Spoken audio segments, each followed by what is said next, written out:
Little Britney adalah nama yang diberikan kepada Brittany Locklear oleh teman-teman sekelas dan guru-gurunya di sekolah dasar West Hook yang terletak kurang dari 30 mil di luar Fayetteville, North Carolina.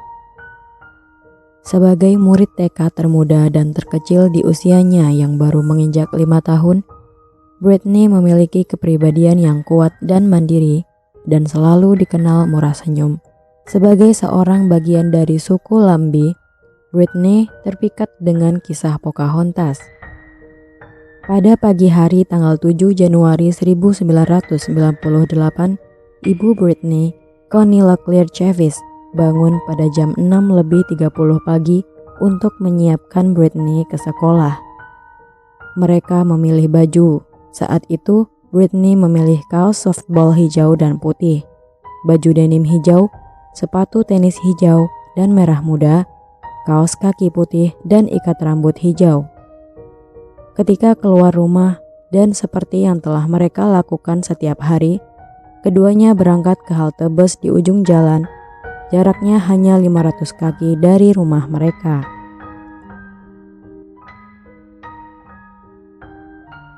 Tepat pada pukul 7 pagi, sebelum bus datang, Connie merasa harus pergi sebentar untuk ke kamar mandi. Jadi, dia berpamitan dengan putrinya untuk pulang. Sesampainya di rumah, Connie langsung menggunakan kamar mandi. Tetapi saat keluar, dia melihat dari jendela bahwa putrinya sudah tidak ada. Padahal belum ada 5 menit sejak dia tinggal. Jadi dia berpikir, mungkin putrinya sudah berangkat ke sekolah menggunakan bus. Namun betapa terkejutnya ketika tetangganya mengetuk pintu dengan panik dan memberitahukan bahwa mereka melihat Brittany diculik. Connie tidak percaya dengan pengakuan tetangganya itu dan mengajak ayah mertuanya memeriksa sekolah Brittany di SD West Hook.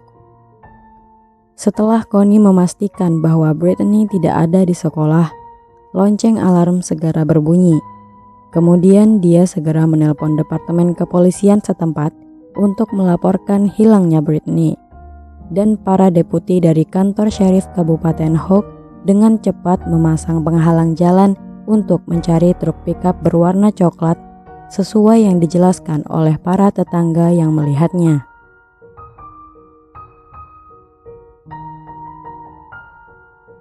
Adanya berita tentang hilangnya Brittany pada hari Rabu pagi menyebar dengan cepat dan membuat suasana kota menjadi menegangkan.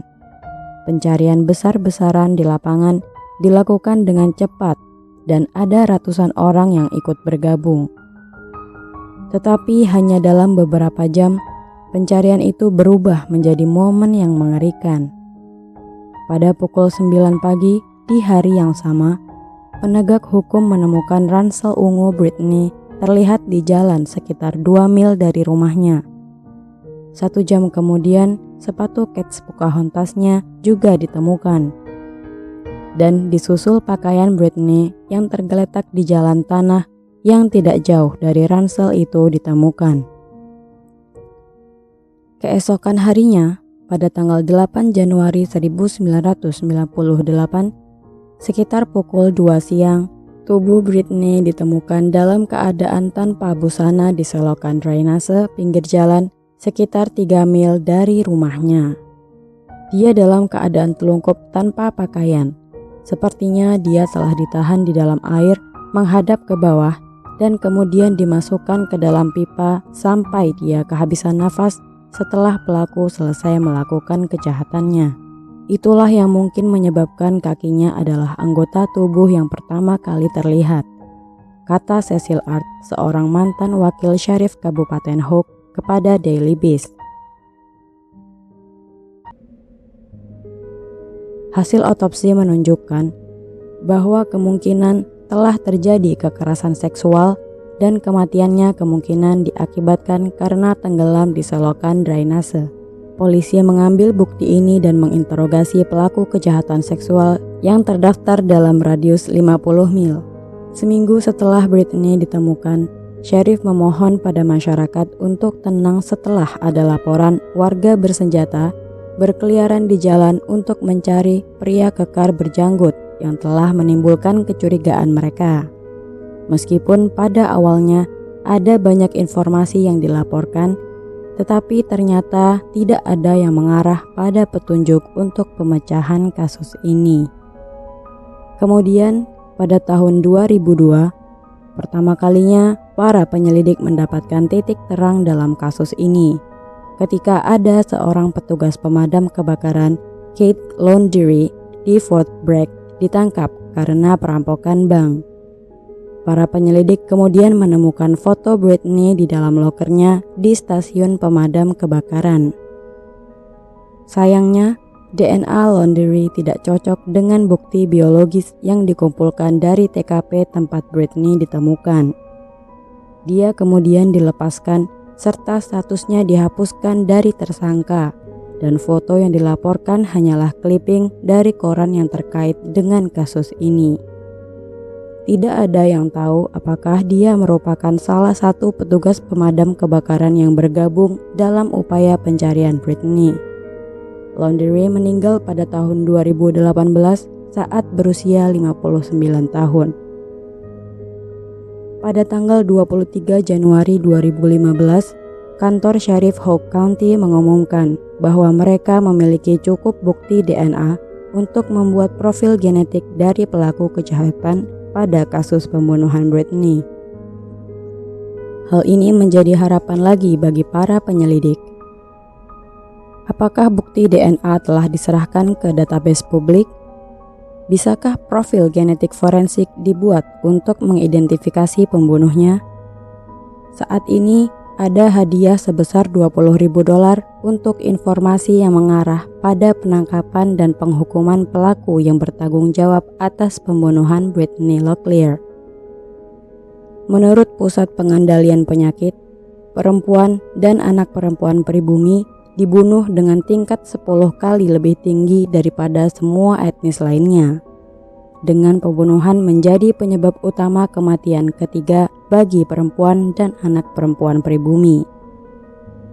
Laporan National Institute of Justice melaporkan bahwa 4 dari 5 perempuan pribumi pernah mengalami kekerasan, dan lebih dari setengah perempuan pribumi mengalami kekerasan seksual dalam hidup mereka. Statistik yang menyedihkan, tetapi bahkan lebih sulit dibaca ketika dikaitkan dengan anak berusia 5 tahun. Britney Locklear baru berusia 5 tahun ketika dia diculik dan dibunuh. Dia sedang menunggu bus sekolah di dekat rumahnya di North Carolina. Dia kemudian dikuburkan di properti kakek nenek tirinya. Mungkinkah sampel DNA yang mereka kumpulkan akhirnya mengarah pada jawaban atas pembunuhannya yang belum terpecahkan lebih dari 20 tahun kemudian? Dalam wawancara dengan Observer pada tahun 2019, Sheriff Hope County Hubert Peterkin, sheriff ketiga yang bertugas untuk mengawasi penyelidikan, mengatakan bahwa kasus itu masih berlangsung, tetapi dia menolak untuk mengatakan apakah ada petunjuk baru. Bahkan sampai tahun 2019, penculikan, pemerkosaan, dan pembunuhan Britney masih belum terpecahkan. Padahal ada 17.600 petunjuk telah diselidiki, 92 agen SPI telah bekerja sekitar 9.100 jam, dan ada hadiah sebesar $20.000 untuk informasi yang mengarah pada penangkapan dan penghukuman pelaku yang bertanggung jawab atas pembunuhan Britney. Menurut SBI, polisi terus mencari bantuan publik untuk mendapat informasi apapun, meskipun tampaknya itu tidak penting atau sudah pernah dilaporkan. Namun, hal ini menjadikan para pejabat dan politisi lokal untuk berbicara tentang keamanan publik. Sayangnya, pembunuhan Britney Locklear kini hanya digunakan sebagai modal kampanye dalam pemilihan umum lokal. Para calon selalu berjanji untuk menghidupkan kembali keinginan masyarakat untuk mendapatkan keadilan yang layak. Tetapi itu hanya janji semata. Ibunya frustasi karena masih belum menemukan jawaban atas pembunuhan anaknya. Namun, meskipun merasa frustasi, Connie tetap berusaha berdamai dengan kejadian yang menimpanya, dan ia berkata kepada The Daily Beast bahwa keluarga Britney tidak akan pernah putus asa sampai kapanpun. Kami yakin pasti akan ada keadilan. Jika tidak di sini, maka dia akan membayarnya di akhirat nanti. Britney memiliki adik tiri yang masih berusia 18 bulan, yaitu Brianna, saat ia menghilang. Sehingga penculikan Britney membawa perubahan besar pada kehidupan Brianna hingga sekarang. Dia bahkan belajar menembakkan pistol pada usia 3 tahun. Tidak pernah menunggu bus sendirian, dan selalu ada anggota keluarga yang mengawasinya saat dia turun dari bus. Masih banyak pertanyaan yang belum terjawab dalam kasus ini. Salah satunya adalah, apakah pembunuhan Britney adalah kejahatan yang dilakukan karena adanya kesempatan, atau kejahatan yang memang sudah direncanakan secara menyeluruh oleh seseorang yang telah membuntutinya sejak lama?